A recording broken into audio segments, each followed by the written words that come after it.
Cada passo revela a sabedoria que nos trouxe até aqui. Unindo passado e futuro, criamos o amanhã. No Museu do Amanhã, natureza e ciência se encontram para imaginar novos futuros. Venha descobrir o amanhã. Ele espera por você hoje.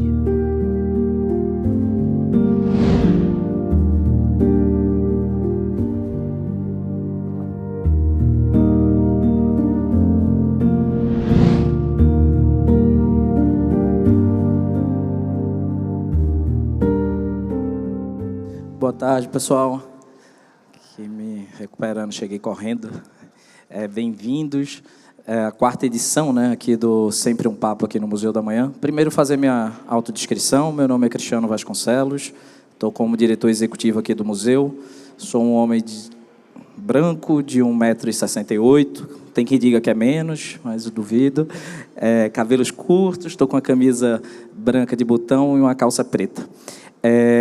Estamos iniciando hoje aqui a quarta edição do Sempre um Papo, um projeto do querido Afonso Borges, em parceria com o Museu da Manhã, muito pensado ali, porque dentro do bojo do Rio Capital Mundial do Livro, que esse ano o Rio está sediando.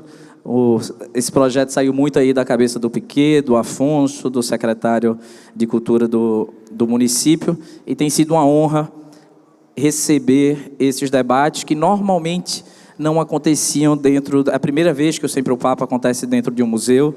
O último foi com... Então, o sarrafo está alto, Flávia. O último foi com a ministra Carmen Lúcia, que foi um espetáculo. E depois, inclusive, se viu como base do voto dela no último julgamento, que eu não vou dizer qual, mas tem sido uma honra, tem sido um prazer, porque criar esse dinamismo novo para o Museu do Amanhã, trazer poema e poesia para a centralidade do museu, embaixo da terra, que eu acho que é a discussão que a gente vem fazendo no museu de amanhãs possíveis e desejáveis, e não existe amanhã possível e desejável sem cultura, sem literatura, sem leitura e sem conhecimento. Então, Sérgio, venha cá fazer as honras da casa e todos bem-vindos.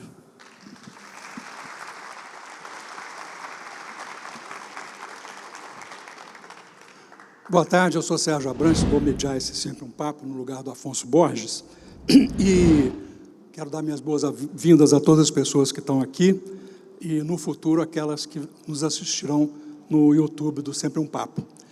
Por isso, eu preciso que vocês nos autorizem a filmar, gravar o evento, e aquelas pessoas que não se sentirem à vontade, falam com o cinegrafista que ele pula quem não quiser aparecer.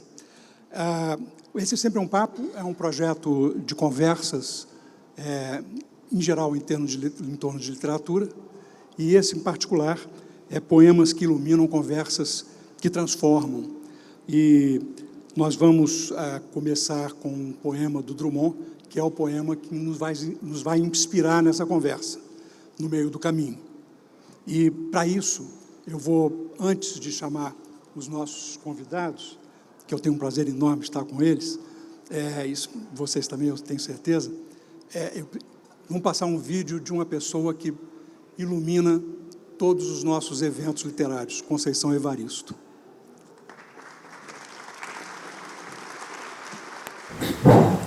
Da calma e do silêncio.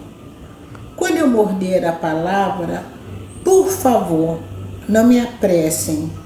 Quero mascar, rasgar entre os dentes a pele, os ossos, o tutano do verbo, para assim versejar o âmago das coisas. Quando meu olhar se perder no nada, por favor, não me despertem. Quero reter no adentro da íris a menor sombra do ínfimo movimento. Quando meus pés abrandarem na marcha, por favor, não me forcem. Caminhar para quê? Deixe-me quedar. Deixe-me quieta na aparente inércia. Nem todo viandante anda estradas.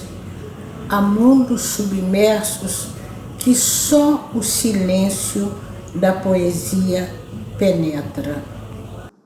Bom, eu tenho prazer enorme de chamar minha amiga Flávia Oliveira. Flávia é uma jornalista multitalentosa, ela faz o dever de casa como ninguém e se transformou numa referência, numa voz potente sobre as questões sociais, raciais e econômicas do Brasil.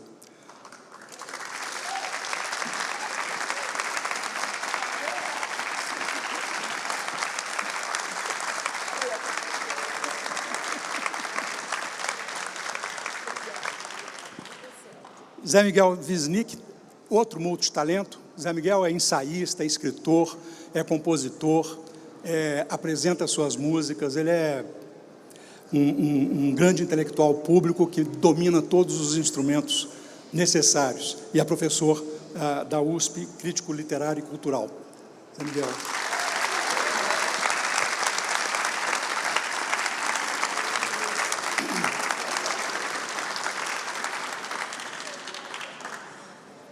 Para iluminar a nossa conversa sobre esse poema de Drummond, No Meio do Caminho, eu vou chamar o artista plástico, neto de Drummond, neto de Carlos Drummond de Andrade, Pedro Drummond, para falar o poema para a gente.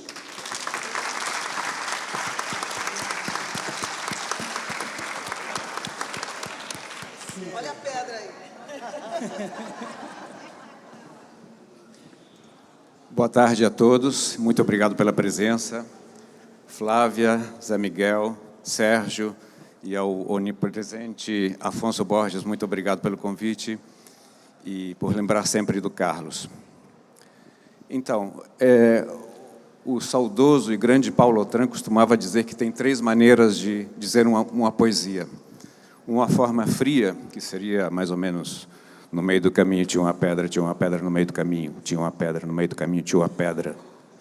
Ou uma forma grandiloquente, pomposa, antiquada.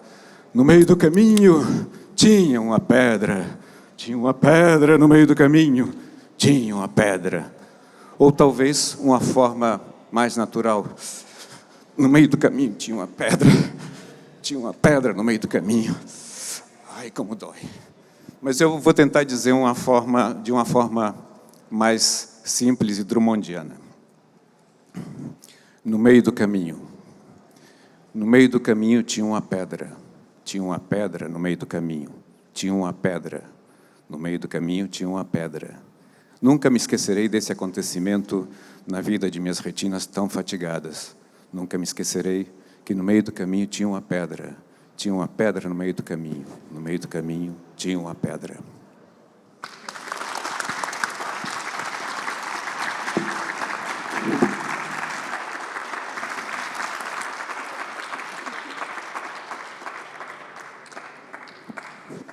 Bom, a ideia dessa série do Sempre um Papo é a gente tomar um poema como inspiração, como faísca, para acender uma conversa mais geral. E nós não vamos fazer uma conversa exclusivamente de análise do poema, mas nós vamos começar falando sobre o poema. Esse poema que tem uma aparente simplicidade, mas, na verdade, guarda e esconde e revela, ao longo da sua repetição, uma grande indagação, que pode ser metafísica, pode ser de outra natureza. O Drummond não é o único poema dele que fala de um caminho, né, Zé Miguel e Flávia? A Máquina do Mundo, por exemplo, palmilhar-se vagamente a estrada uma estrada pedregosa de Minas, né?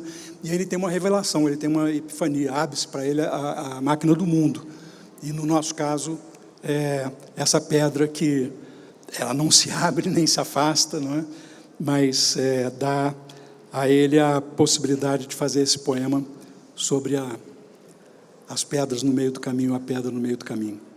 Então, qual é a sua leitura desse poema, Flávia? Bem, boa tarde, Sérgio, Wisnik, boa tarde a todas e todos que estão aqui hoje, que vieram aqui nos encontrar e encontrar poesia. Eu queria inicialmente agradecer ao Afonso pelo convite, uma ousadia, eu considerei, ao Museu do Amanhã, que é um pouco minha casa, né, aqui nesse terreiro, nesse território. E antes de falar de No Meio do Caminho, eu queria pedir licença para dedicar essa mesa, essa conversa e essa tarde em torno de poesia a um amigo muito, muito, muito querido, jornalista talentoso, pai e avô, amoroso, que nós perdemos ontem. O jornalismo, a música, o samba, a cultura do Rio de Janeiro, do Brasil. Marceu Vieira. O Pedro Bial, numa postagem muito precisa sobre a partida do Marceu, disse que ele era uma pessoa que viveu uma vida em estado de poesia. Então, o poema de hoje é para você, Marceu, diretamente aqui do nosso coração. Obrigada por me permitirem partilhar uma coisa, um sentimento tão pessoal e enlutado com vocês nessa tarde. Eu quero dividir, você falou assim, essa Flávia Oliveira, que eu falei, de quem que ele está falando? Muitos atributos, mas você falou assim, ela faz o dever de casa, né? E eu fui tentando, eu fiquei muito nervosa com essa mesa, especialmente Cristiano deu a letra, né? Carmen Lúcia e Chico César nos antecederam, veja você. E eu fui tentar fazer um dever de casa. E queria dividir essas considerações sobre o poema em dois eixos. E a primeira surpresa para mim, ao revisitar No Meio do Caminho, que é um poema que a gente lê na escola, né? No final do ensino fundamental, no ensino médio. E eu revisitei esse poema aos 55. Eu fiz 56 um mês atrás, entre os 55 e os 56 anos de idade. E foi uma experiência absolutamente nova, de reler No Meio do Caminho, nesse momento de uma vida no meio do caminho, né? Eu não sei se eu vou viver 112 anos, mas dá para a gente pensar em 2/3, né, desse percurso. E pouco mais da metade de uma trajetória. Então, pensar sob essa ótica de obstáculos, de pedras, como também uma proximidade da finitude. E pensei isso por conta na vida de minhas retinas tão fatigadas. Parece alguém muito cansado de guerra, cansado de vida. E fui descobrir que o Drummond publicou em 1928, No Meio do Caminho, na revista de Antropofagia. Um ano depois, né, a publicação foi seguida a uma perda, né, que ele viveu, a perda do primeiro filho. Carlos, eu anotei aqui a história do dever de casa. Ele perdeu, em 1927, um filho, Carlos Flávio, que morreu pouco tempo depois de nascer, meia hora antes de nascer. E aí há papers, reflexões em relação a esse poeta que tinha 24 para 25 anos, ter escrito a partir desse luto, dessa dor. Pedro, eu te peço licença, porque eu estou falando aqui da tua família, né? Dessa intimidade da família. Mas fui visitar a idade com que ele escreveu e publicou, e é muito impressionante que esse jovem de 25 anos incompleto, estivesse falando das retinas tão fatigadas, né? E aí me remete a... não é sobre idade cronológica. Você pode se sentir velho e cansado aos 24, né? E absolutamente cheio de vitalidade, de energia vital aos 80 ou mais. Então, essa é uma primeira reflexão que eu queria dividir com vocês, porque ela me surpreendeu muito, né? Eu sempre imaginei esse poema sendo escrito por aquela imagem do Drummond que a gente tem, aquele senhor meio avô de todos nós. Pedro, te peço de novo licença por isso, mas era essa, né, a minha leitura de uma criança, adolescente que fui nos anos 80 do século XX. A outra é um abuso, uma subversão absoluta, mas que eu não poderia deixar de compartilhar com vocês. Eu tenho um podcast com a minha filha Isabela, tem alguns e algumas angulers aqui, como a gente chama, o podcast chama Angu de Grilo, e a Isabela falou assim ontem, na nossa gravação de programa, quero saber quantos minutos vai levar para você, num poema, numa conversa sobre No Meio do Caminho, falar de Exu. E eu falei, bom, já está dito, né? Porque eu sou uma mulher de candomblé, mas eu não trago uma reflexão sobre religiosidade ou modo de vida de matriz africana a partir de um proselitismo religioso, mas de um entendimento sobre a vida e partindo um tanto da mitologia, né? Em particular Iorubá, mas dos mitos africanos. E aí, quando você lê, no meio do caminho tinha uma pedra no meio do caminho, sob uma interpretação ou uma ótica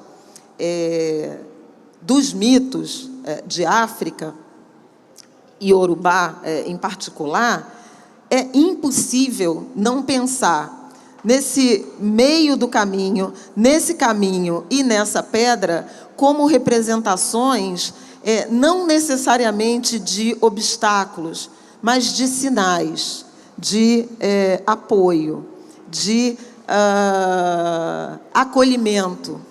Então, a gente aprende, né, estudando mitologia africana e Iorubá, que Exu é a divindade, o orixá, a figura mítica das encruzilhadas, né, das escolhas de caminho, das portas de rua, mas vamos pensar numa encruzilhada como esse encontro de 4 caminhos, né? Você pode ir para frente, você pode recuar, você pode dobrar à direita, você pode dobrar à esquerda.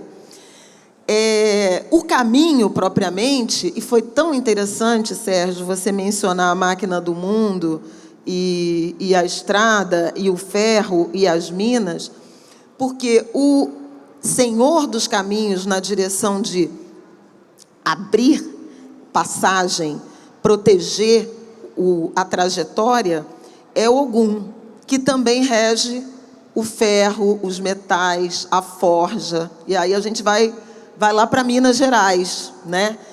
E a pedra é Xangô, né? Vocês já devem ter ouvido sambas enredos, pontos, manifestações de cultura, mora na pedreira, é a pedra, é o trovão, mas é também a pedreira, a pedra.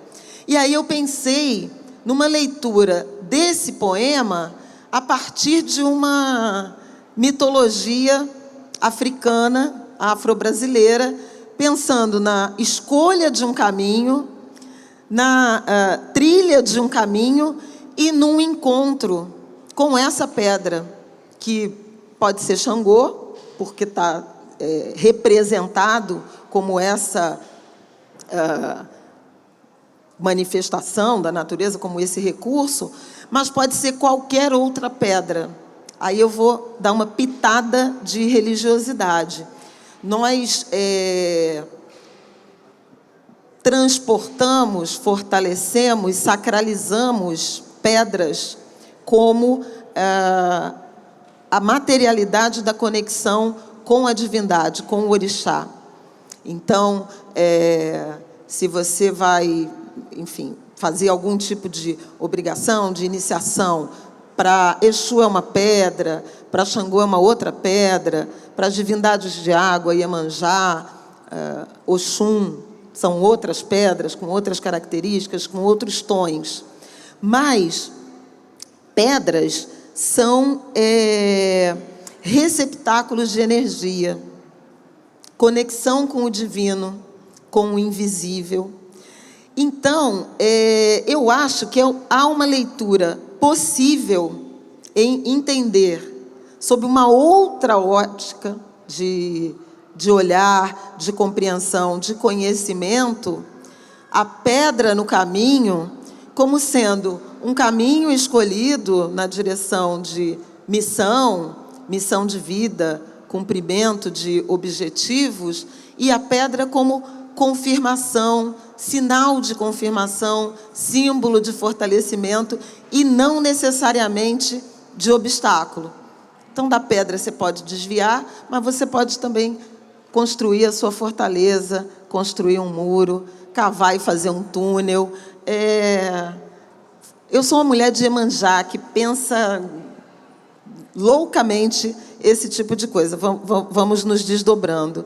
Então, eu queria um tanto, para já te devolver a palavra, eu acho que sacralizar, sob a ótica de uma outra mitologia, de uma outra filosofia, de uma outra compreensão de mundo, esses versos tão relevantes, tão importantes para nós brasileiros que amamos poesia e Carlos Drummond de Andrade. Obrigada.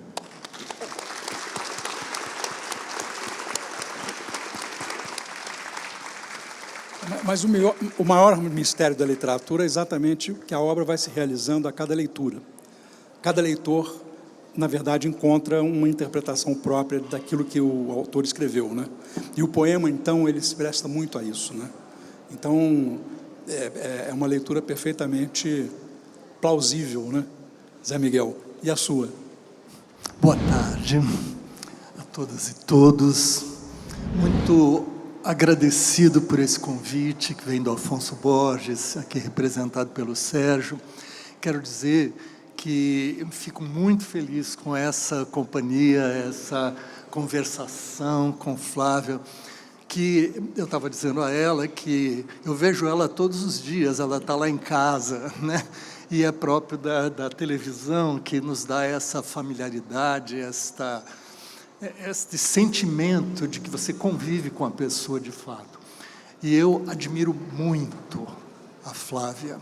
Acho que tudo que ela diz ali é não só informativo e tem a consistência informativa, mas tem uma maturidade, uma sabedoria, que é uma decantação de vida, que isso não é toda hora que se tem ou que se encontra. E a fala que ela acabou de fazer é uma demonstração disso. Ao mesmo tempo, em outra área inesperada, né? Quer dizer, inesperada ou pelo menos diferente daquela com que nós, vamos dizer, a conhecemos no jornalismo. Mas é justamente essa abertura para a vida que a poesia convida, é uma abertura que, ao mesmo tempo, topa com o limite, né? Que se depara, que se defronta, que encontra obstáculo. Essa é uma questão muito drummondiana, né? E eu queria dividir com vocês uma pequena história desse poema. Esse poema tem uma longa vida.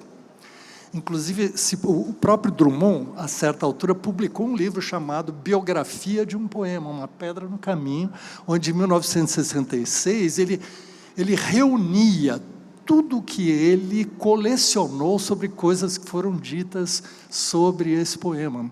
E aqui há uma edição do Instituto Moreira Salles, uma edição ampliada e atualizada dessa mesma história, né? O que é curioso é o seguinte: esse pequeno poema que se repete dentro dele, que parece que não diz propriamente nada, que você capte, a não ser a própria opacidade da pedra e o cansaço profundo das retinas, né? Isto é um poema que foi acusado inicialmente de não dizer nada, de ser sobre coisa nenhuma. Na verdade, é um gesto de maturidade, de certo modo súbita, do modernismo que tinha iniciado em 22 e que, a essa altura, lançado num livro em 1930, dá um salto realmente de densidade. É este livro do Drummond e este poema. E essa densidade causa estranheza, profunda estranheza, e os sentimentos antimodernistas que o poema despertou. E o poema foi atacado, achincalhado, foi injuriado. A figura, a pessoa de Drummond foi desde cedo acusada de ser o autor desta loucura. E isso está ligado ao fato de que o poema tocava diretamente ou radicalizava uma questão da poesia, que é abrir-se ao dizer de algo que não está propriamente concluído, explicado.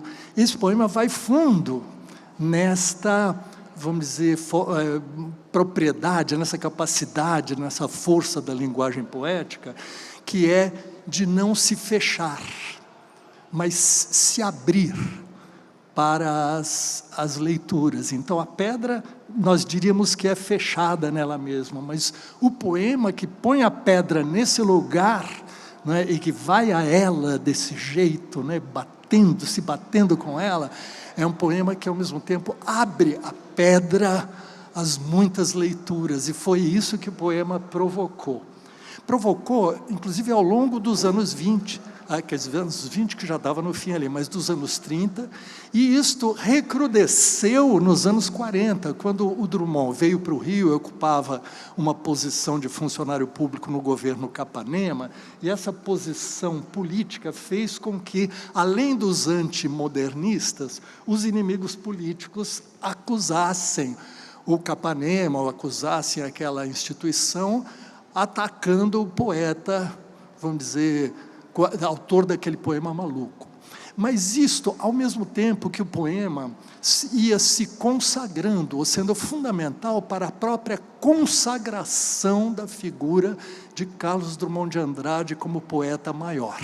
Então, este poema foi o núcleo de um processo que nós podemos dizer de fama e infâmia, que cercaram Drummond. E como é próprio de alguns artistas, vamos dizer, revolucionadores, que mexem em conteúdos conscientes e inconscientes, que é o fato de que eles produzem uma reação em cadeia, que é ambígua, porque era ao mesmo tempo o sentimento de que ali estava o grande poeta do século XX. E ao mesmo tempo ele era, vamos dizer, o alvo de todos os ataques às incompreensões e também de outras, vamos dizer, concepções de linguagem que se sentiam agredidas pelo poema, se sentiam agredidas com um objeto de linguagem que não se autoexplicava, mas provocava, né, o leitor.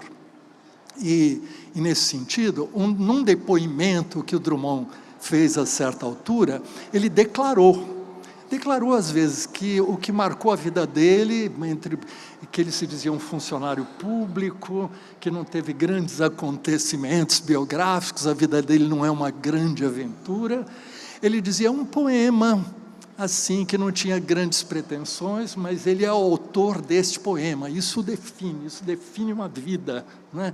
Uma biografia. E o poema, aliás, começa no meio do caminho, remete à Divina Comédia de Dante, no meio do caminho de nossa vida, ou seja, que é um marco, na verdade, não precisa estar no centro, na metade, né, numérica da vida, como você disse, Flávia, mas que é um ponto de inflexão da vida. E esse poema é um ponto de inflexão que fica ressoando.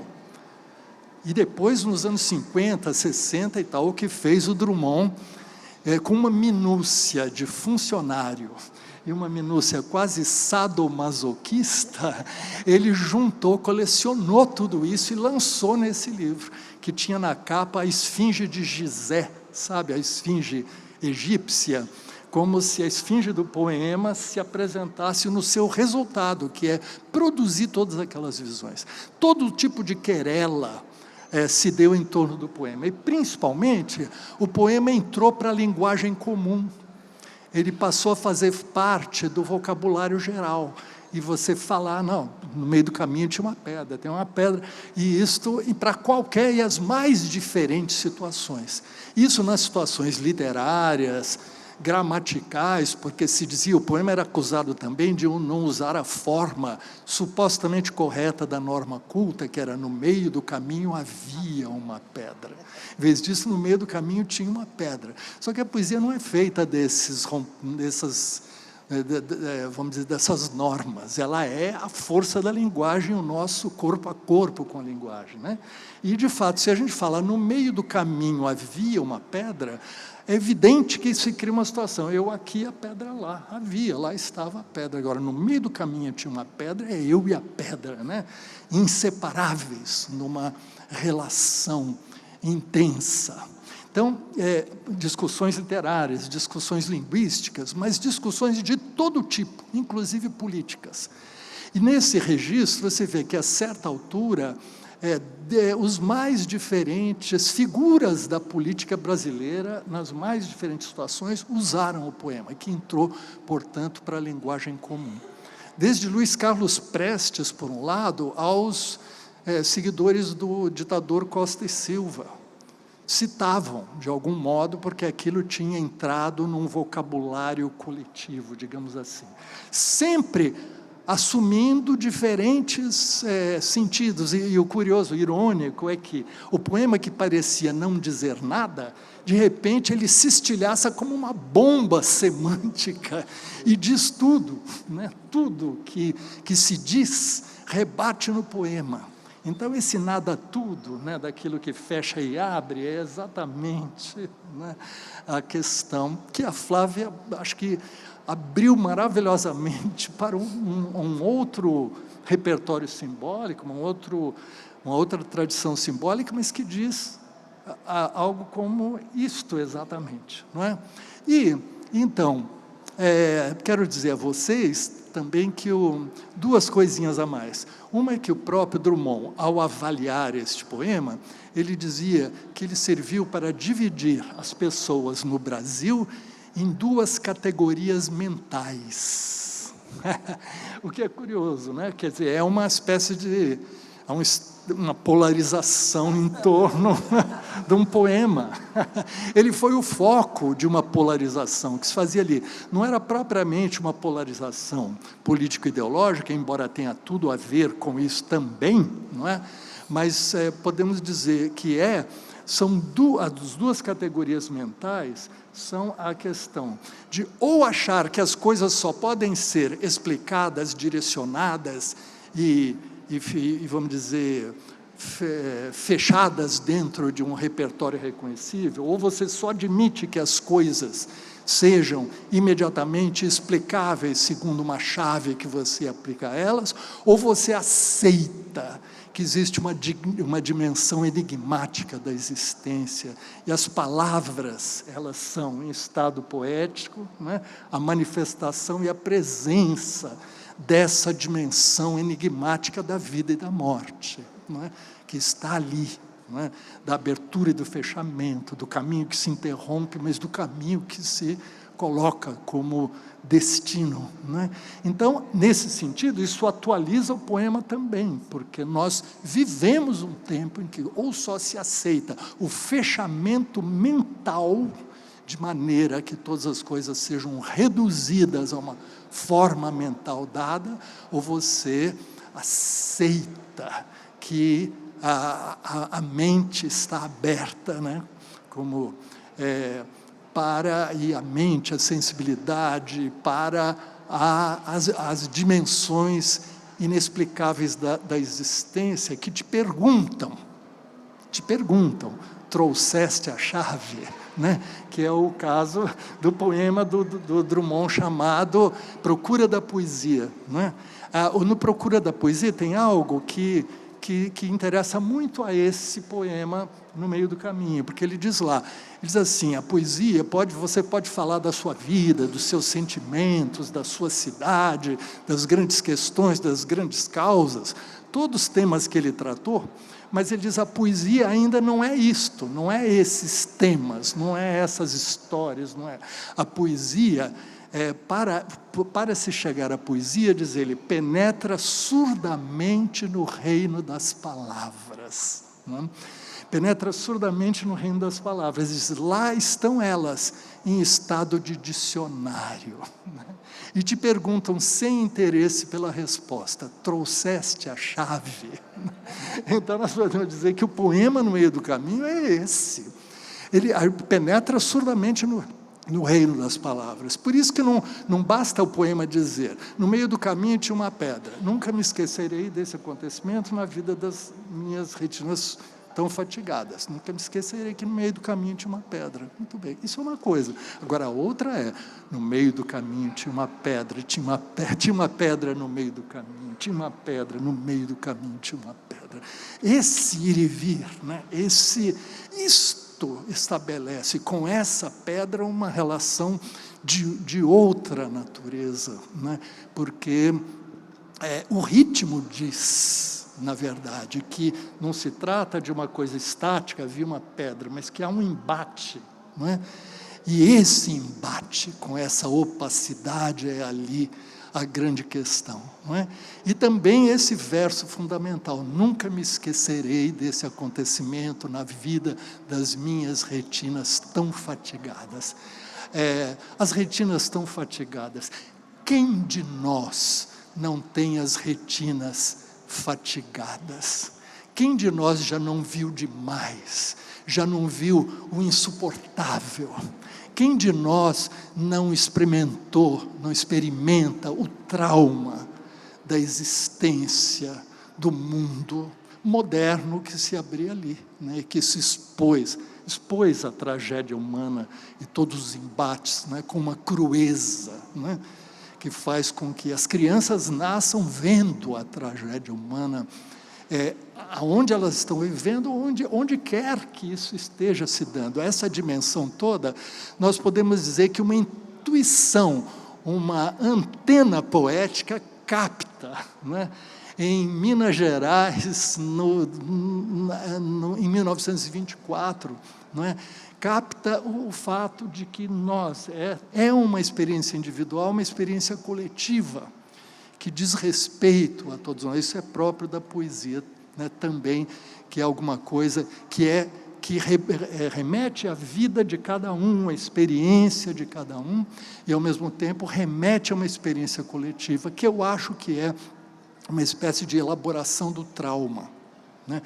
Só para concluir, existe um texto de Freud que diz que o trauma, a experiência traumática, e ele pensava na experiência das guerras, da guerra do começo do século XX, é uma experiência que só se pode elaborar ou tratar com ela pela espécie de repetição, porque a repetição é uma forma de anestesia do trauma. É como o trauma é esse componente intratável em nós, não é? Insuportável a rigor, mas que a repetição, ele dizia, né, no texto, para além do princípio do prazer, é uma forma de você, de algum modo, tomar para si aquilo como algo que você anestesia de algum jeito, você tira aquela poncha. Anestesia sem anestesiar, evidentemente, porque é inanestesiável, mas então eu sinto o poema esse, no meio do caminho tinha uma pedra no meio do caminho, tinha uma pedra, no meio do caminho tinha uma pedra, né? Nesse embate tem uma experiência de aproximação a algo que se tornou comum, não é?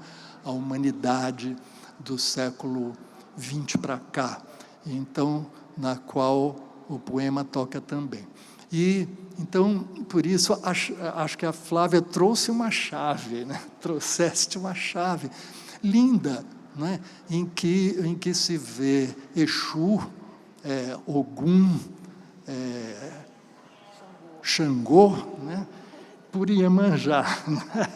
Então, no sentido, na verdade, que esses sistemas simbólicos são sistemas que tratam, que vão ao núcleo de questões que são de tal modo fundantes, essenciais, que elas se reencontram, a poesia se reencontra, ela se faz, um poema aberto como esse, né, se deixa ler por essa questão da encruzilhada, do embate, né, do impedimento, mas isso como forma, ao mesmo tempo, de acesso ou a abertura, né, aos cruzamentos e às possibilidades.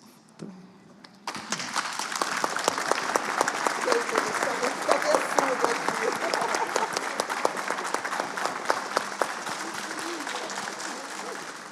Ô, Flávio, a gente está exatamente nessa ideia da encruzilhada como um momento de escolha, né? E o obstáculo, a pedra, também, ela te desafia a escolher, né? Ela te desafia o que fazer, né? E como é que você usa a sua interpretação, a sua leitura no meio do caminho para pensar as escolhas que estão diante de nós e as pedras que estão diante de nós, suscitando essas escolhas? Interessante a gente trazer essa imagem, né, da encruzilhada, e eu falei no primeiro bloco, né, se a gente pensar nessa cruz, né, você segue, você recua, você dobra à direita, dobra à esquerda, e há uma leitura política, né? O que eu acho é que, se há um obstáculo à vista, e no meio do caminho, a gente pode pensar no meio do caminho da nossa democracia em amadurecimento, né? É uma leitura, né? Ministra Carmen falou muito aqui dos 37 anos, né, da aproximação dos 37 anos da Constituição. E neste 2025, 40 anos do fim da ditadura, da redemocratização. Uma primeira leitura não tem retorno. Dessa encruzilhada, a gente não vai voltar, né? Não recuaremos no sentido de defender esse ativo, esse legado, essa conquista, essa vitória. Mas tem um baita... Vou deixar para vocês decidirem se vocês dobram à esquerda ou à direita. Há caminhos possíveis, né? Mas eu acho que fundamental é a ideia de não recuar, de seguir adiante e de enfrentar essa pedra. Aí fui pesquisar o que faz com pedra, né? Que tamanho é essa pedra, né? Qual é o tamanho desse obstáculo? Ele é contornável, né? Ele é intransponível, ele é simples, maleável, né? Por isso que eu brinquei com a ideia de contorna a pedra, sobe e desce a pedra, né? Escala e segue, cava um túnel nessa pedra, é uma outra possibilidade, né? Vou atravessar essa pedra, vou ver o que tem dentro dela, né? Vou buscar a luz a partir dessa experiência. Eu acho que os engenheiros pensariam nessa pedra no meio do caminho, teriam uma interpretação absolutamente diferente das nossas, né? De quem trabalha com palavra, com poesia, com linguagem, com comunicação, com mitologia, com filosofia, seja lá o que for. Mas acho que Sérgio, praticamente um século, né, de história desse poema, dessa leitura de mundo, né, de caminhada, de transformação, de um certo cansaço, né, as retinas fatigadas, já vimos isso. Aliás, 10 dias atrás houve os episódios das manifestações, e alguém, na semana passada, brincou falando de um meme que retornou, que é de uma senhorinha, a propósito dos artistas de 80 anos que tomaram o palco no Rio de Janeiro, em particular, e um meme de uma manifestação nos Estados Unidos, que toda vez que há manifestações contra autoritarismo, esse meme ressurge, que é um cartaz dizendo: eu não acredito que eu ainda estou me manifestando ou protestando contra isso, que são as nossas retinas fatigadas. É impressionante como essa pedra ainda está no meio do caminho, né? Ainda existe, ainda se apresenta, quando parecia que ela já tinha sido superada, né? Em 1964 até 1985, a gente visualizava essa pedra e, de 85 em diante, parecia que ela não estava mais posta, se a gente pensar nos direitos, né, na democracia, no restabelecimento da democracia. A partir de 1988, com a Constituição, pareciam assegurados. Aliás, ontem, ouvindo o discurso tanto do ministro Fachin quanto da ministra Carmen, na posse, né, do novo presidente Edson Fachin do Supremo Tribunal Federal, eles repetiam o cumprimento, a necessidade de cumprimento, de respeito às determinações, normas constitucionais que ainda hoje, 40 anos depois, né, da redemocratização, 37 depois da promulgação da Constituição, não foram cumpridas. Os princípios de igualdade de gênero, de direitos de populações indígenas, de minorias, de respeito ao meio ambiente, enfim, o direito à infância, né, os direitos da criança e dos adolescentes. O ministro Fachin falou muito intensamente sobre isso no discurso de ontem. Pareciam pedras, ou pedra, ou uma rocha removida que se reapresenta. Então, eu trago como uma ideia, a ideia de que dessa encruzilhada, desse caminho escolhido, a gente escolheu seguir adiante nesse caminho, vou partir desse pressuposto, já é um caminho escolhido. Não recuaremos, não desistiremos do caminho. Importante, você pode desistir do caminho, né? Tinha uma pedra, nunca vou me esquecer que tinha uma pedra, mas, né, voltei para casa. Não é admissível recuar ou desistir do caminho escolhido. O que faz com a pedra? Aí, esse é um outro ponto. Ela precisa ser removida. Acho que essa é uma decisão importante, se a gente pensar que é um obstáculo objetivo, assustador, no caminho de uma permanência, de uma continuidade democrática, né, de um ambiente democrático e, inclusive, de convivência. Então, eu acho que cada um pode escolher a sua tática, a sua estratégia, que pode ser escalar a pedra, conhecer melhor a pedra, né, contornar a pedra, perfurar a pedra e ver o que sai dela. É curioso porque a gente pode fazer uma outra alegoria relacionada, por exemplo, ao meio ambiente, em que hoje essa fissura, essa fratura da pedra não dá um túnel, dá gás xisto, petróleo, energia, mais destruição. Então, eventualmente, é melhor contornar essa pedra, subir e descer, e não fazer esse túnel. Mas, sem dúvida alguma, o caminho é seguir no caminho. O caminho é seguir no caminho, mesmo tendo pedra, mesmo com as retinas fatigadas. Eu também não acredito que a gente ainda está tratando desse tipo de assunto, mas faz um século, né, que o poeta já nos alertava sobre isso.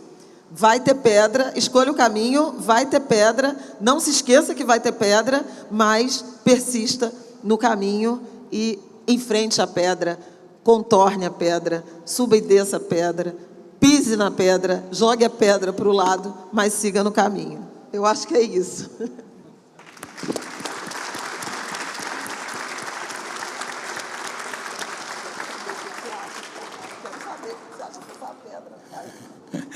Zé Miguel, você. Então, essa situação de uma pedra que parece ser removida e que volta, remete a um outro mito ocidental, né, grego, que é o suplício de Sísifo, não é? Que é esse mito de uma situação em que você tem a pedra, você tem que levá-la para o alto de um morro. Quando você leva Peça lá... incrível do Gregório, né? Do Gregório do Vivier. Pois é. E uma vez lá, essa pedra cai de novo, e você tem que levar de novo. Então, a ideia da repetição, né, como uma espécie de condenação mítica, né, que toma a história, no sentido de que a história vira como se fosse sob a sombra desse mito, né, de um Sísifo.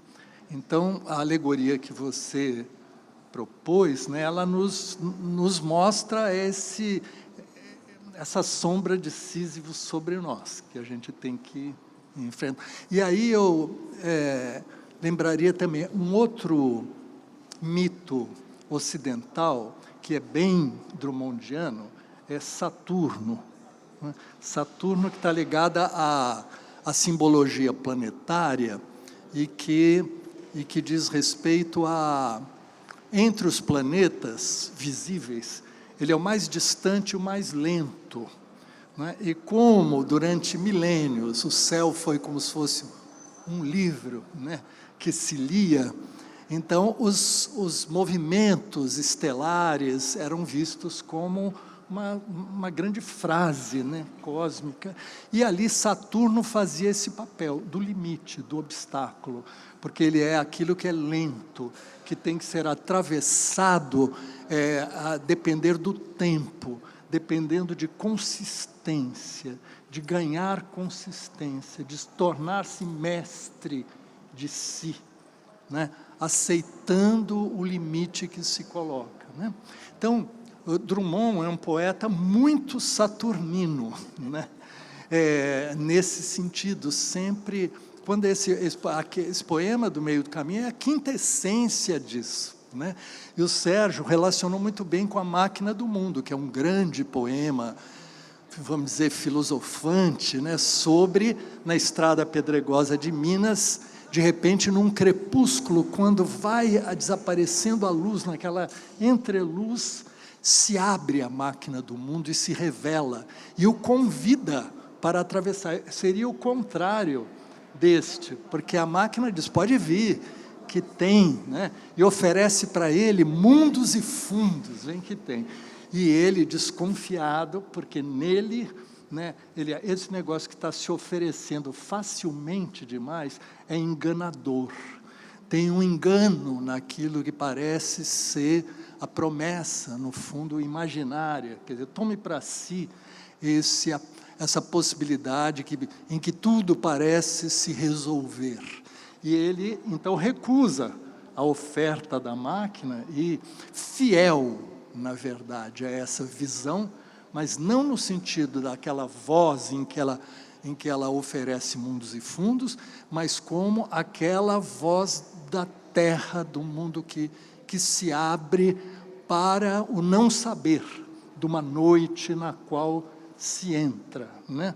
Mas que nos ilumina. O poema tem essa propriedade de iluminar esse estado de uma dificuldade em que você não tem facilmente à mão, não é, as soluções.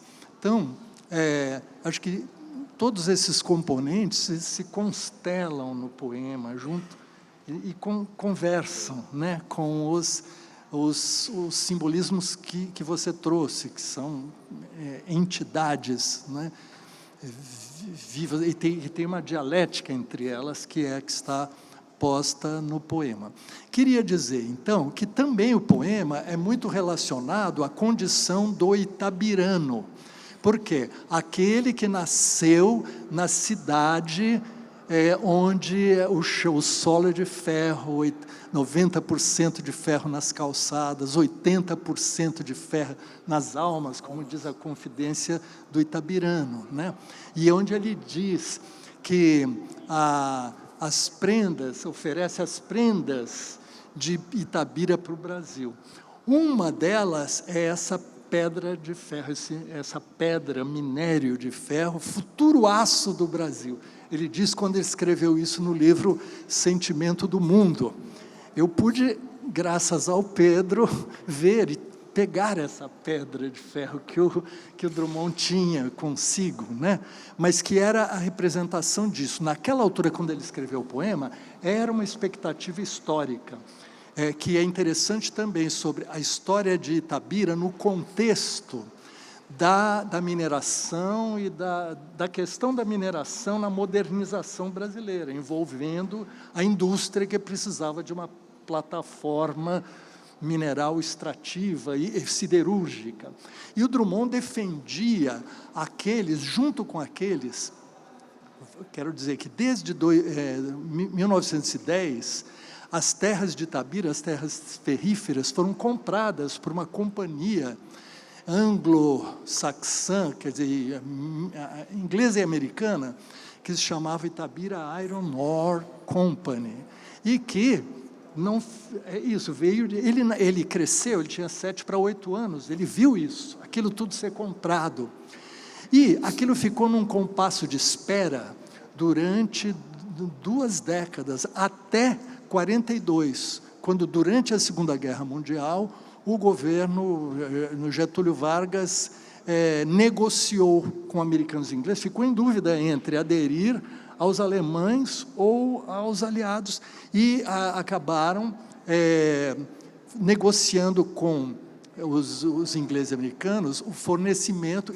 receberam empréstimos, vamos dizer, recursos para fundar a Companhia Vale do Rio Doce, que nasceu disto, para explorar o Pico do Cauê, que Drummond via da sua janela, das sacadas do seu casarão infantil.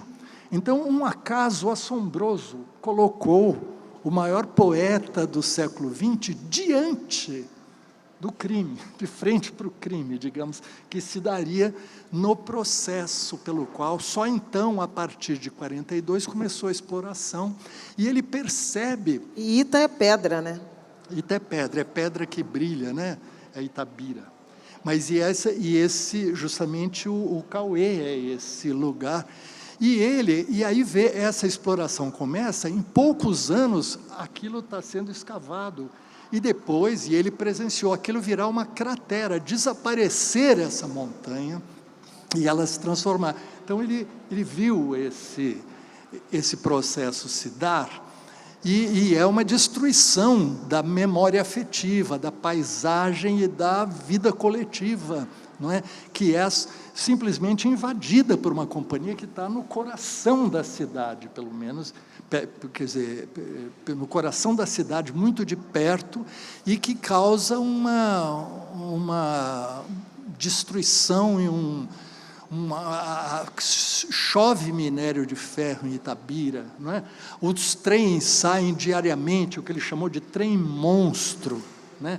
Em que a montanha vai sendo corroída e transportada. Então, tudo isso foi tratado por ele, e é um poeta, portanto, que a pedra e a pedra de ferro têm uma significação profunda. Quando ele escreveu o poema, ainda não tinha acontecido tudo isso, mas esse é o elemento dele, este é o seu elemento de formação profunda da sensibilidade, né?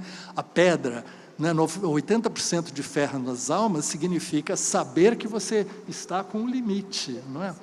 E só para completar isto, ele, nos anos 50, ele começou a atacar, denunciar a Companhia Vale do Rio Doce, de maneira solitária, em artigos que ele escreveu no Correio da Manhã, depois no Jornal do Brasil, dizendo que aquela exploração era uma devastação que se fazia sem contrapartida, a cidade passaria pelo processo destruidor da mineração, que cava buracos e vai até o fim dos recursos, da exploração dos recursos, e depois deixa aquilo tudo. Essas questões que se tornaram altamente, candentemente atuais, ele tratou quase sozinho. Ele e alguns heróicos cidadãos itabiranos que também se associaram a ele, que ele vocalizava no jornal no Rio de Janeiro. Mas aquilo era visto como uma questão paroquial, muito local, contra o andamento do progresso, né?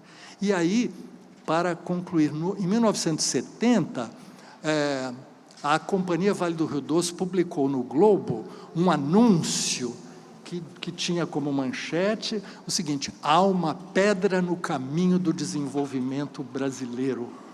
E então, em momento da ditadura, essa empresa estatal, ela enfrentava, na verdade, é um enfrentamento do poeta com essa grande máquina. Isso é raro no mundo, que um poeta tenha peitado um poder geopolítico de tal envergadura. E é justamente essa máquina que acusa, né, o golpe, vingando-se contra o poeta, porque a manchete dizia: há uma pedra no caminho do desenvolvimento brasileiro. E a frase tinha dois sentidos. Um era: nós acabamos de completar esta pedra que mostrava na coisa, era depois de 20 milhões de toneladas de minério de ferro exploradas em Itabira. Isso trouxe divisas da ordem de 150 bilhões, mais não sei o que, não sei o que. E terminava: é de pedras assim que o Brasil precisa. E isso, portanto, queria dizer, a pedra no caminho do desenvolvimento, para eles, era a pedra minerada, exportada e fazendo sem olhar para os processos de destruição que aquilo promovia. E, por outro lado, a pedra obstáculo era o Drummond, era a pedra do Drummond. Há uma pedra no caminho, o que ele sugere é isso. O Drummond coloca a pedra no caminho, obstaculizando, mas nós estamos abrindo esse caminho. Então, você vê que há uma disputa, justamente, política, né, e econômica sobre esse cruzamento histórico que se dá ali. Então, para a gente sentir como tantas camadas foram mobilizadas pela ação da poesia do Drummond. E, desculpa, Sérgio, mas é muito impressionante essa leitura, porque ela permite, inclusive, uma outra leitura do poema, né? Se você pensar que a pedra não é o obstáculo a ser removido, e na verdade, é a melancolia sobre a pedra retirada, né? Pode ser tinha uma pedra no meio do caminho, que é essa montanha. Que já não tem mais. Né? Que não tem mais, né? Nunca me esquecerei que tinha uma pedra no meio do caminho, né? À luz de uma leitura socioambiental, né? Não é sobre remover a pedra, não é sobre fraturar a pedra, não é sobre fazer um túnel, é sobre efetivamente contornar e seguir, né? Muito lindo isso. Muito bom. Todas essas possibilidades. Muito bom. Olha aqui, a gente ainda tem uns minutinhos. Eu quero abrir para perguntas. Alguém tem pergunta? Quem for fazer pergunta, por favor, se levanta para permitir melhor visualização. Eu queria ouvir o Pedro também. Bom, Flávia, primeiro eu queria te agradecer e te parabenizar porque você trouxe à luz uma interpretação inédita e nova sobre este poema, né? Que é incrível, né? Porque eu costumo dizer, e não sou eu o único que diz isso, que a poesia nos une. E você está mostrando mais uma face dessa união de culturas, de raízes e ancestralidade. Então, muito obrigado, e obrigado a todos vocês pela aula que estão nos dando.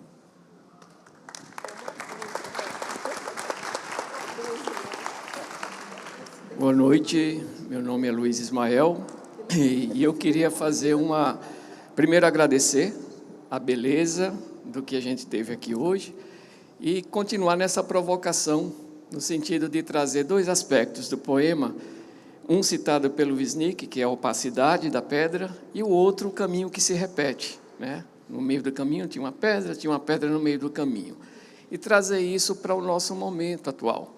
A gente está vivendo um momento onde se detratou a ciência, o conhecimento, o saber, depois de tanta coisa transcorrida até aqui. E a minha pergunta é: na opinião de vocês, de quem se sentir mais à vontade ou mais tocado, por que, depois de tanto transcorrido, a gente ainda tem espaço para tanta opacidade? E a minha pergunta, ela não vai no sentido político, mas no sentido humano. Como, enquanto humanos, conseguimos, depois de tantos caminhos, tantas pedras, ainda tanta opacidade? Samuel, né? Luiz? Ah, desculpa, não sei de onde eu tirei então Samuel, achei ter ouvido. Luiz? Ismael. Ah, Luiz Ismael. Ah, então é por isso o El me pareceu Samuel. Me perdoa. Obrigada pela pergunta. Pedro, obrigada pelo carinho. Eu queria te ouvir mais sobre tudo isso aqui, porque a pedra que saiu, que devia ter ficado, é obstáculo, não é? É muito rica, né? Essa conversa, muito ricas essas interpretações. Bom, Ismael, essa opacidade, eu preciso te responder sob a ótica, né, de uma mulher preta, que cresceu no subúrbio, então de origem periférica, não sou mais periférica, mas sou 80% periferia, Irajá, subúrbio, né? E isso não sai da gente. Então, me parece que essa opacidade que você identifica, e com a qual eu concordo, é parte dessa fricção mesmo, né? Tem gente de um lado tentando conquistar espaço, ter mais espaço, ganhar melhores posições nesse terreiro, nesse território, nessa arquibancada. E quem ocupava esses espaços anteriormente, e até se a gente pensar na história brasileira, né? Se a gente pensar que esse Brasil que a gente conhece começa nas capitanias hereditárias, é uma fricção que ninguém vai abrir caminho, ninguém vai tirar a pedra do caminho, né, de livre e espontânea vontade. Eu acho que é essa disputa por direitos, essa clareza, compreensão sobre direitos que precisam ser respeitados, conquistados, assegurados, mantidos, e uma tensão que vem de outro lado, de alguém que se sente prejudicado. Processo histórico é assim mesmo, né? Você tem momentos de escalada, né, de melhora e alguns momentos de piora. Você tenta piorar menos para não entregar de volta tudo que já se teve. Mas me parece que é da natureza do processo, do relacionamento entre os seres, entre as comunidades, entre as pessoas, que essa opacidade, que esses obstáculos se apresentam. Pensando sob uma ótica, né, eu diria, ocidental, né, dessa hegemonia ocidental. Hoje a gente tem outros pensadores. Posso trazer aqui o Ailton Krenak, falando de uma relação totalmente diferente em relação ao que a gente pode chamar de planeta, de terra, de água, de mata, de floresta, pedra, né? De pedra, né? De não acumulação, de se sentir parte desse processo, de encarar outros seres, inclusive os invisíveis, né? Do ponto de vista de gênero, de etnia, de faixa etária, como seus iguais, irmãos, né? Essa ideia ampliada de parentesco que o Krenak nos deu. E aí, te falando, a partir da minha experiência suburbana, carioca, de família preta, de uma família que veio da Bahia para o Rio de Janeiro, que se reintegrou num território, né? No território carioca, num bairro carioca, a partir também de uma experiência, a experiência original da diáspora africana, que é se readaptar e se reconstituir num território, inclusive de laços, né? Vou chamar assim de parentalidade não biológica. O mesmo processo, você pensar nos ciclos internos de migração e de readaptação, há pessoas, comunidades, famílias no Brasil que têm uma visão mais agregadora, né? Que tem uma experiência agregadora. Eu gosto de trazer da economia a ideia da experiência redistributiva, que eu acho que vem muito dessa necessidade de sobrevivência. Eu até trocaria para a existência, para o compromisso com a permanência. Como é que a gente fez isso, né?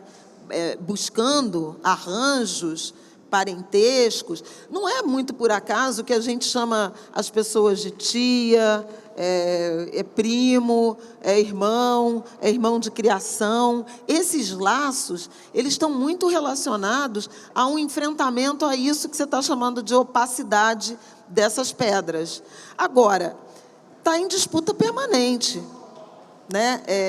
Eu vejo muito a experiência de criação de laços, de compartilhamento de vida, de território, de trajetória. Vejo políticas públicas hoje constituídas, gestadas a partir dessas experiências de convivência comunitária, de onde comem 3, comem 4, onde comem 5, comem 6, de um que dá o remédio, de um que dá a cura, de uma que trabalha e da outra que fica com a criança. Arranjos de modos de vida que são muito brasileiros, né, que são muito coletivos, mas que estão em disputa com quem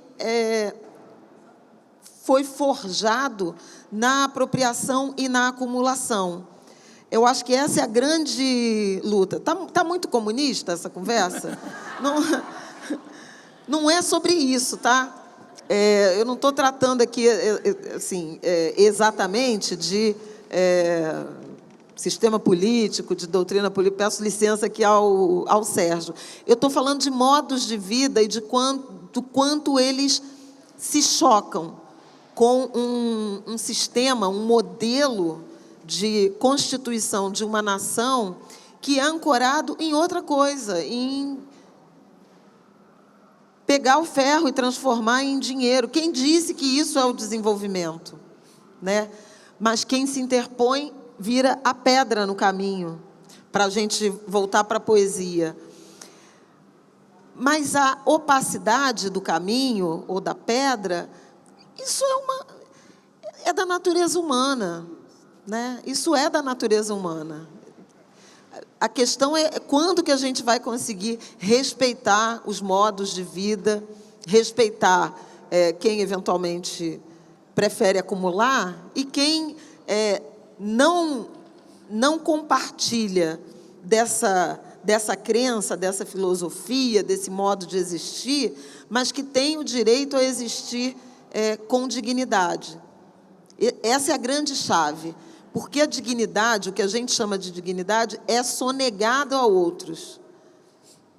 E, nesse sentido, essa é uma pedra, esse é um obstáculo, né? Um obstáculo ao que o movimento de mulheres negras vai chamar de bem-viver, outros vão chamar de bem-estar, né? Ou de vida em harmonia, né, ou de convivência amorosa, afetuosa, porque não nos deixam dignamente viver do nosso jeito, na beira do nosso rio, com a nossa árvore, com a nossa pedra, nossa montanha. Eu acho possível, utopicamente possível, né, fazer esse caminho. E acho que, crescentemente, em que pese a nossa visão tão concreta dos obstáculos, mas, olha, a gente está aqui no Museu do Amanhã, falando do Krenak, que é uma... falando de mitologia africana, trazendo ideias, né, do passado, da vida comunitária, da origem dos arranjos de sociabilidade, nesse mundo tão opaco, né, que você está se referindo. Então, é um futuro em disputa, é um amanhã em disputa, né? Ingenuidade é a gente achar que não vai ter uma pedra, alguma opacidade no meio do caminho, né? Claro. Gente, acabou o tempo. O Wisnik tem que se despedir. Mas eu vou dar uma palavra final aqui para o Zé Miguel. Como sempre. Por favor, Zé Miguel, para encerrar. O Krenak diz que Drummond é o seu escudo. E ele tem com o Drummond, os Krenak, a afinidade de que eles têm uma luta com a Vale. Sim. E que esse trem monstro que aparece na poesia do Drummond passa junto da terra Krenak. Eles têm que ouvir aquilo, e tem uma curva ali, diz o Krenak, que eles têm que apitar. Então, eles ouvem aquilo dia e noite, aquele trem passando, aquela curva, aquela coisa. Zé Miguel, e também a mesma empresa que destruiu a pedra do Drummond, destruiu o rio do Krenak, do Ailton. Exatamente, porque aí nós não falamos, mas que Mariana e Brumadinho são extensões diretas dessa história que o Drummond denunciou solitariamente nos anos 1950. Denunciou até a exaustão, né? Até o cansaço, quer dizer, de sentir que não tinha possibilidade, porque tudo aquilo era interpretado, as 20 bilhões de pedras exploradas, os 150 bilhões de dólares previstos, não sei o que, as divisas, tudo isso é que volta na forma desses rejeitos que em suma, que matam e destroem em Mariana e Brumadinho. Isto tudo é exatamente a mesma história. E Krenak, né, Ailton Krenak, né, vive isso muito com uma afinidade muito grande com o poeta, para a gente ver como todas essas conversas e esses recados. Eu só queria ainda dizer, aqui está um paralelo que a gente poderia fazer com Guimarães Rosa, porque Guimarães Rosa tem o texto, O Recado do Morro. O Recado do Morro é uma narrativa sobre uma viagem feita pelo sertão, em que um grupo vai indo, levando um naturalista para conhecer o sertão, e vão encontrando os recadeiros pelo caminho, 7 recadeiros.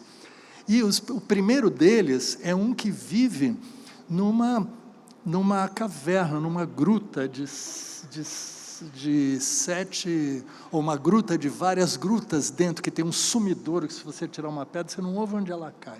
E é esse que está andando, é um eremita algo maluco, mas que diz que o morro está falando, e diz palavras sobre festa e luta de morte, que ficam ininteligíveis num primeiro momento, e que depois são ouvidas pelos outros recadeiros e vão passando. Ao longo da viagem, essa mensagem vai mudando, e no final, no 7º recadeiro, é o cantador, que faz dela uma canção, e essa canção incide justamente sobre o tema, sobre a viagem e tal, não vamos entrar em detalhes sobre isso.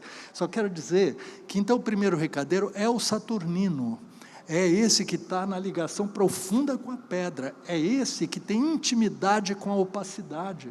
É fundamental que haja intimidade com a opacidade, no sentido de se constituir, é dele que vem o recado, ele que escutou dali alguma coisa que tem, vamos dizer, uma expressão continuada que vai passando por cada um dos recadeiros. Cada um é diferente do outro, mas o que marca essa viagem, que cada um, com suas diferenças, produz um novo efeito revelador que resulta em canção. Para a gente terminar, canção é uma coisa tão importante no Brasil, e ela é, talvez, vamos dizer, o continente dos nossos recados, né? O lugar onde as pontas todas se seguram, onde as coisas todas, de algum modo, se dizem, pela palavra e pela sensibilidade não verbal. Isso é profundamente presente em Guimarães Rosa aqui, mas é presente nesse domingo muito próximo, em que nós tivemos um recado dado ao Brasil, né, que era justamente esse: é intolerável o que está se passando, que isso ganhe uma dimensão potente num domingo luminoso, vem pela canção, vem de algum modo muito chamado pelo canto, pela canção, por esta reserva de vida que a gente tem na nossa cultura e que, sim,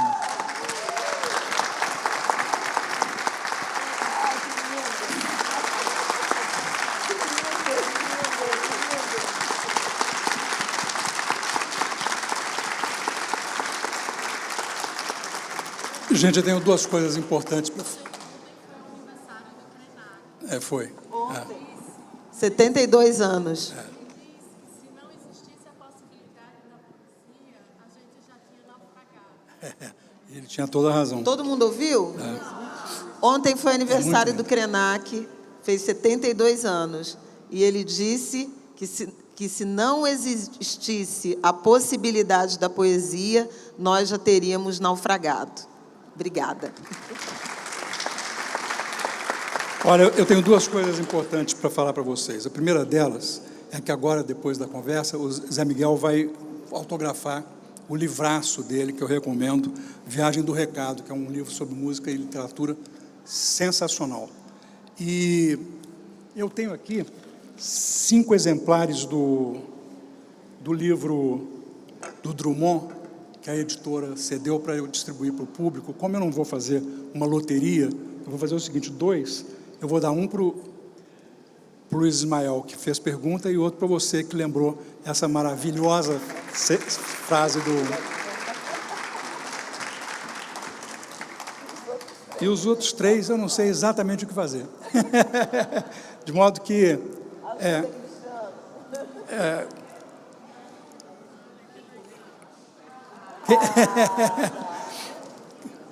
Não, quem correr mais rápido não é muito amigável a pessoas da minha idade. Bom, eu vou fazer o seguinte: quem está na frente aqui, que não teve...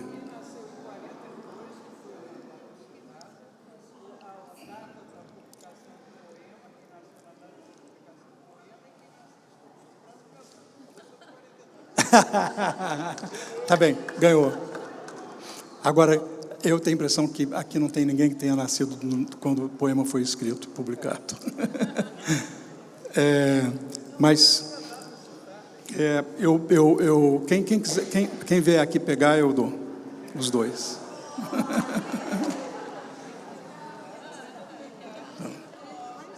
Pronto. Gente, muito obrigado. Vocês sabem que o Sempre um Papo, esse aqui, para os que não sabem, ele é um programa de 4 conversas por mês. Essa aqui foi a 3ª. A próxima também é imperdível, que é com Bruno Lombardi e Marcelino Freire. Eles vão falar sobre o poema da Conceição Evaristo, da calma e do silêncio. Que vocês, aliás, ouviram aqui no vídeo dela, que é uma maravilha. E também vai dar pano para manga. Muito obrigado, gente. Muito obrigado.